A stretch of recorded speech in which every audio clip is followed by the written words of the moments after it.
如果你需要醫療急救，請立即打911。聽力削弱人士可以打2683673嚟到接通電傳打字機。將有應急通訊員了解你嘅應急需要，並且同時派十字車嚟到你嗰度。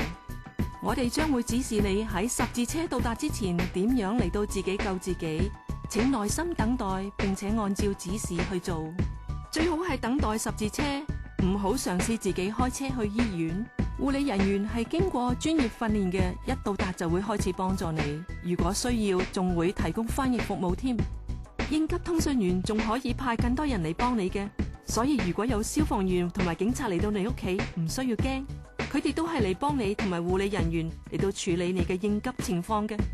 護理人員所使用嘅設備同埋採取嘅醫療方法係同醫院急症室嘅一樣，即係包括靜脈輸液、心臟監護、呼吸管同埋藥物。喺管理人員幫助你之後，佢哋將會送到醫院嘅急症室。喺嗰度，你嘅護理需要將係會由分診護士嚟到指示，另外嘅護理人員接手。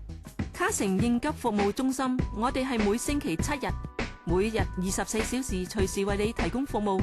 請記住，打911之後立即就得到應急救援。我哋高質素嘅專業人士係會立即去到你屋企幫助你嘅。